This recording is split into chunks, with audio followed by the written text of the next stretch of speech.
so I just got done watching the sequel to one of the greatest movies ever made.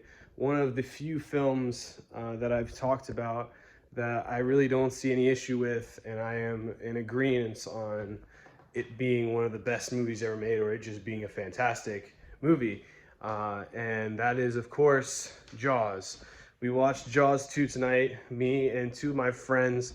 And obviously, I think pretty much everybody who is aware of the Jaws franchise, who has seen the movies and knows of the sequels, is compliant in saying that, yeah, the first Jaws is amazing. Everything else after that is either not very good, god awful, or terrible, right? And I was aware of that. And I will be honest, that certainly had a bearing. It certainly had an influence on me as I was watching it. It's one of the situations where I don't want to say I didn't have an open mind, but I was like, okay, this movie's not going to be good. It's going to be bad. It's just a matter of how bad. Will it either be not very good? Will it either be really bad? Will it just be kind of bad? I mean, what's the scale? You know, it was behind the eight ball by virtue of its reputation, and honestly, the movie's beyond it, right? 3 and 4, right? Because I believe there's 4. There's Jaws, Jaws 2, Jaws 3D, and Jaws the Revenge. And I remember looking at the IMDb ratings or the Rotten Tomato scores, 100%, like 60%, 12%, and like 0%. Straight up. Those are the Rotten Tomato scores of the 4 Jaws movies, respectively. But anyway, yeah, so I love Jaws. Goes without saying. Jaws 2, I enjoyed it more than I thought I was going to, right? Because I was expecting this movie to be bad in just a matter of how bad. And I gotta say, there were definitely some issues, and it certainly does not hold a candle to the original Jaws. There is I don't want to say a massive drop-off or a diminishment in quality, but it certainly is not even in the realm. And I think a lot of that has to do with the lack of Steven Spielberg, straight up. You do have a few recurring characters. Obviously, Chief Brody is back. Roy Scheider, I believe his name is. His wife is back as well. I believe was her name Lorraine Gray. And then also the other big character that was returning, the unlikable man himself, the mayor, who is responsible for a lot of the deaths in the first movie, and honestly is responsible for some deaths in this sequel. But you do not see the return of my boy Richard Dreyfuss, who was Hooper, the other surviving character from the first movie. And it's fine, whatever. Chief Brody, I like Chief Brody in the first one. I did, you know, I thought he was a fine police chief, ACAB, whatever. He actually gets fired as the police chief in this movie because for some reason, right, he suspects the shark is back, and he's right. Not the shark, but he suspects there's another killer shark amok in the Amity beaches. And he takes this fucking gun, and he loads it with, like, cyanide-laced bullets, like round, like it was like a 44 or something, or a 45. I'm not really a gun expert. But yeah, he has, like, cyanide-laced bullets, and, like, he sees, like, this blob in the water because he's, you know, I don't know if he has PTSD or if he just, you know, obviously he has some sort of trauma. He witnessed this massive shark murder a guy, murder several people on the beach. And so he's like the big lookout, and he just was just watching the beach because he was scared after hearing about some divers who were killed, and also this lady and her boyfriend, I believe, in a boat, right? There was like 4 people who died at the beginning of the movie. But anyway, he fucking shoots his gun at this school of fish that he mistakes for a killer shark. And after that, he gets laid off as the police chief, which is pretty funny because there's that little subplot there where in the book, in the first movie, Hooper and Brody's wife had a thing, but they didn't carry that on into the movie. And I had a feeling that the police chief who was taking over Brody after he got laid off, I thought that there was going to be a romantic subplot between Brody's wife and the new police chief. And it doesn't ultimately happen, but that was something that was kind of in the back of my mind. And shout out to Sydney with a C and Trippie Redd and Chris King. But no, I will say, very early on, I do like the scene with the scuba divers. There's something satisfying about watching just like underwater camera footage and like POV shots of the shark, and you also get the film score in there.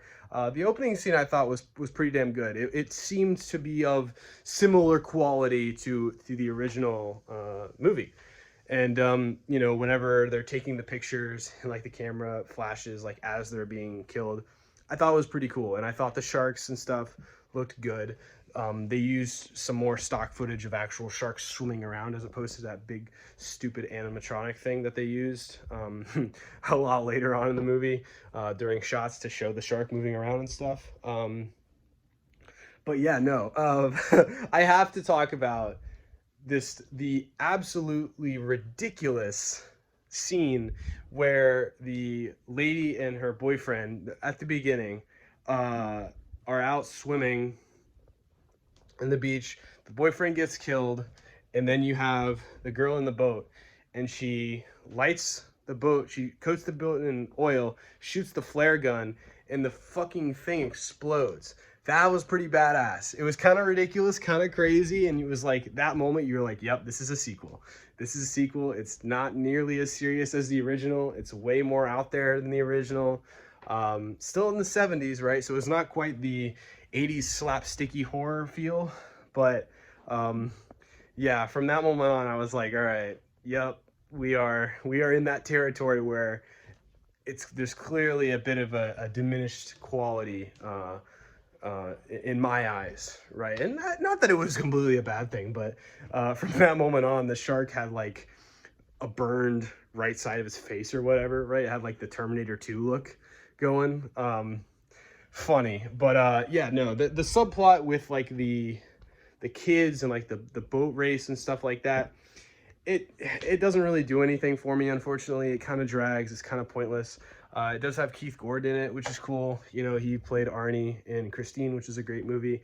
Unfortunately, the only thing that stands out with him in this movie is he has these ridiculous looking sideburns, because he was probably like maybe 13 or 14 in this movie. Nah, he was probably 15 or 16, but he had like these big sideburns patched on, like they were thicker than my facial hair, and it just, I don't know, it looked out of sorts. I don't know if it was real or not, if they just threw that on him, but I don't know. I mean, you have Brody's kids who have grown up a little bit, like his oldest son, I think.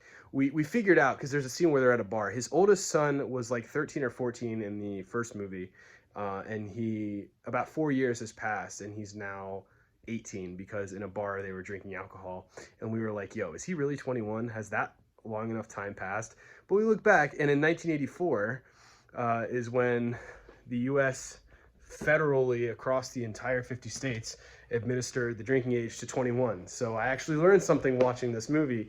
In anybody before the year 1983 or 1984 was able to drink at age 18. I'm only 20, so I can't even legally drink. But you know, if I was 20 in the year 1981, I'd still be able to, or I would be able to drink. But anyway, yeah. So I don't know. Personally, of all of the teen characters, I don't really think any of them stuck out too much. There were so many of them that I don't know. Personally, after one watch, I really wasn't able to latch on to one of them and say, oh, he was my favorite.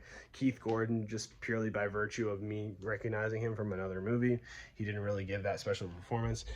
One of the girls kind of looked like Megnut, I guess, the bitch on TikTok with the huge mommy milkers. But otherwise, you know, Brody's kids, the younger one kind of gets shit started by convincing his older brother to take him with him on the boat, and then they end up, you know, getting trapped at the end on the cable island or whatever. One thing that really, once again, had me noticing that this was A, not a Steven Spielberg movie, B, was not nearly as serious, and C, kind of gave me the sequel slash 80s slash like, okay, these are not as serious slash good slash, you know, it stuck out much differently from the feel of the original Jaws, is that there were a lot of ass shots. a lot of ass shots of, there's literally a sequence where there's just three girls just walking with their bikini bottoms, and it's just like, that's the only thing that's in frame. You get shots of Chief Brody's ass, you get shots of tons of different girls at the beach's ass, and it's just like, okay, I don't know, it was something that me and the two other people that I watched it with, we picked up on that, and we were like, okay, yeah, didn't really see that in the first Jaws, but I guess you can't really complain. I mean, ass is ass, whatever. But I mean, it's not something where you're like, oh, the movie's bad because they showed a lot of, weird gratuitous butt shots. There wasn't any nudity or anything like that, but that was something that I thought was kind of funny, and clearly was an indicator that Steven Spielberg was not partaking in this movie. At least I don't think he actually had any role in this movie now that I think about it. And I mean, that is definitely made obvious in the fact that this shark in this movie, what even is it? It's clearly not the shark from the original, because that motherfucker got blown into shreds, right? That the bitch got blown the fuck up. Is it the daughter? Is it the son? It can't be the daughter, right? Because the original Jaws was his name was Bruce. It was a male, unless it was like trans or something.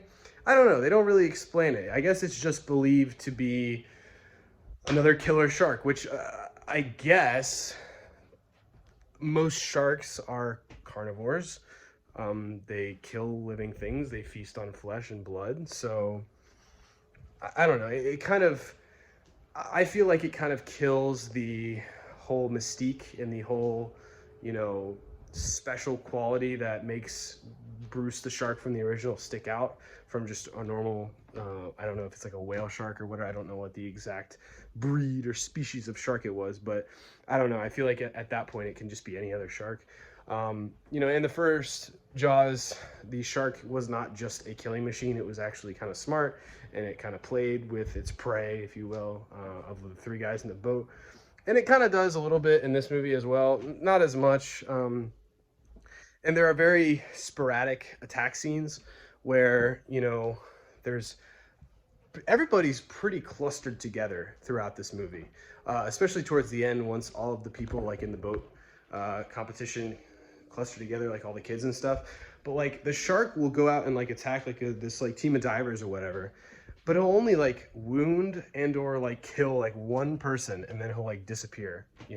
Like there was never like a freaking burning raft type scene where like a bunch of people got killed, when easily, like especially after watching the first Jaws, you are aware of what these fucking sharks are capable of doing, right?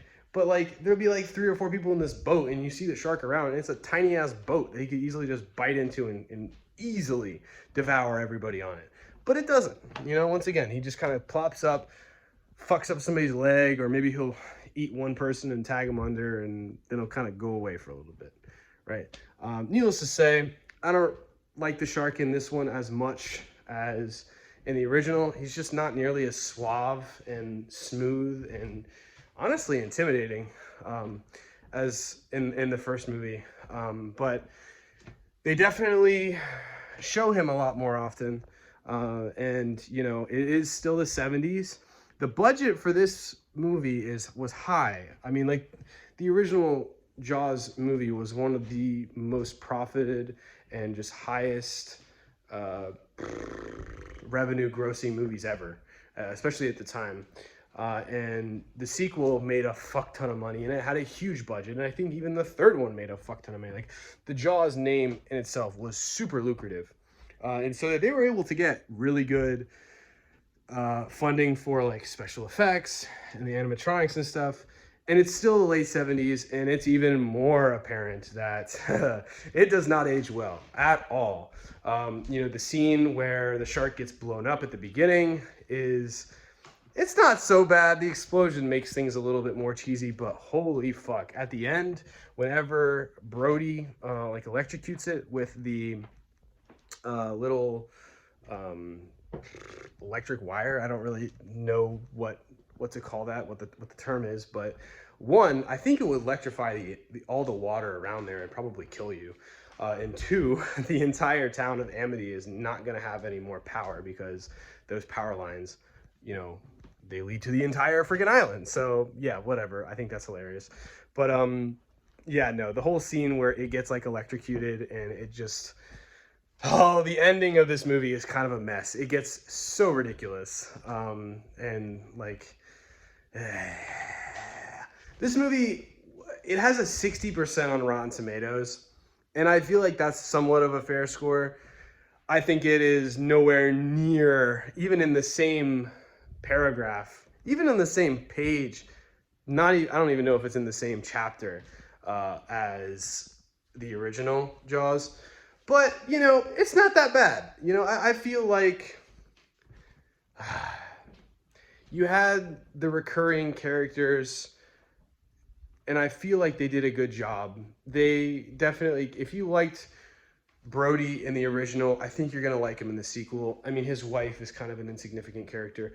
But, you know, if you liked the mayor as the piece of shit, self-centered, doesn't give a fuck about people from the original, you'll probably like him in the sequel. The shark is a lot different, but it's not terrible. You know, it's kind of fun, whatever. It wasn't the terrible movie I was expecting it to be. But, you know, I definitely got a bit of a foreshadow. I saw this had like a 59 or a 60 on Rotten Tomatoes. I saw the third movie had like a 12, and I saw the fourth one I think had like a 0 or like a 3 or something. Like, that movie is going to be terrible. This next one is probably going to be terrible. This one, though, it kind of rides the line on whether or not I would rewatch it. Definitely watching it with friends made it a lot more enjoyable because, you know, oof. We definitely let out in bursts of laughter at the end there because I'm sorry, like if anybody has seen this movie, you know how terrible the death scene of the shark looks. It's hard to watch. And I was like, I remember as I was watching it, they were bursting out laughing and I was kind of like, oh my God, this is really bad because it's like computer generated, but it's 1978. And I don't care how much money you have and how much money you can throw at that. It's not going to look good. It's not going to look good. But, you know, ultimately, at the end of the day, I feel like Jaws 2, I don't think it's a bad movie. I don't. I think, you know, as far as sequels go, nothing can touch the original. And I feel like everybody in the world has said that, including myself, probably several times in this little ramble. But I'm sure for Jaws standards, I think it's a pretty good sequel. I do. Would I recommend it to horror fans? I don't really think so. You know, personally, I'm not a huge fan of like shark monster movies. I know a great movie when I see one, obviously, but I don't know. I didn't find it too entertaining. Watching it with friends definitely helped. I don't know if I would watch this movie again. I probably would not. Watch it again, but it wasn't terrible. I think I would recommend it to fans if they like Jaws because I think it's just good enough to where it's not defamatory. Yeah, film fans, I would recommend it as well. I feel like I could recommend it to everybody, but they should know that it's not great, and it's going to. I don't want to say it's going to put. I don't want to say the original puts the sequel to complete shame, but it doesn't measure up, and I would be stunned if anybody thought that it did to the original, but it's okay.